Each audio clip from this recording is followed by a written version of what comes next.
Hey, welcome to PollingStation. This is Gary. So I will show you my application, PollingStation, which is a way for hodlers to vote on their favorite tokens.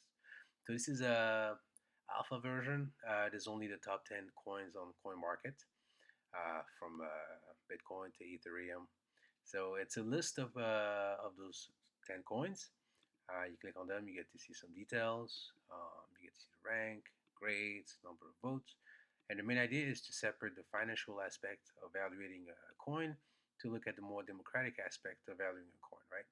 So users get to vote, and in order to vote, they need polling station token, right? The brand limited tokens. So what happens when you use a vote? Let's see. I would want to vote on Ethereum. I give it a grade, and I am redirected here. So this is a AWS API gateway, which basically is a wrapper around endpoints, and those endpoints points to AWS Lambda, and Lambda is where I have my integration with OST. So very quickly, we'll see that it calls on this endpoint. So the API gateway client is here. The endpoint is user token vote, and the method is post. So let's see if it's successful. It is successful. So we're done here. We'll go to API gateway of the said name. So this is name of the resource, user token vote. The method is post. So let's see the details. So it's connecting to a Lambda, and we'll find out the name of that Lambda. It is user token vote, and we are passing a user ID. So let's go to that Lambda called user token vote, which is here. We are passing the user ID here to a couple of functions. The Lambda is written in Node.js. So first function goes to a DynamoDB table called userdb, and it retrieves the row with the user ID. So we'll go to that DynamoDB table. UserDB is right here, and we have two attributes. You have user ID and OST UUD ID. So it's association of the AWS credentials with the OST credentials. If we go back to Lambda, we are armed with the OST UUD ID, which we pass to our second function. We pass the UUD ID as user ID, and we see it here in our transaction. This is the SDK provided by OST for JavaScript implementation.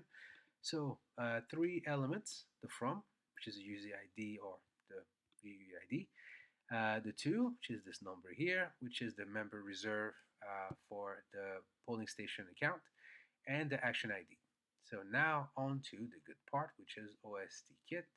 We'll go to OST kit and see that we have four actions. The action that we're using, we can't see the ID here, but it's vote. And then we can also look at the dashboard and see that over the course of the last month or so, I had about 4,000 transactions.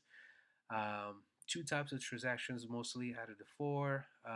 We have the vote, and we have, I can't quite remember the airdrop, but anyway, the vote is the most important one. So let's explore and check our transaction. So the name of the token is poll. So we'll do search, and what do we see? We see that in the last couple of minutes we had a transaction that went from this address to this address. We'll look at the transaction in details, and we'll see that we've sent to this address. And if we look at the actual developer, we will see that 0BBEB correspond to the member reserve address, and here we have 0BBEB.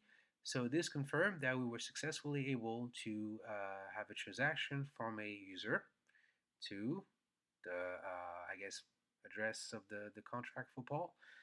And that transaction was on block number 3 million and so on. So you have all the details, and we can validate on using CloudWatch. The CloudWatch is a bit slow. We'll see. It is 5:27 a.m. It's a bit slow, but we could confirm the format of those transactions. So here's what a successful transaction looks like. And as you can see, we have the from, we have the to, we have the gas price. So this was a demonstration of successful transaction leveraging OST. I've used the JavaScript library, as you could have seen here.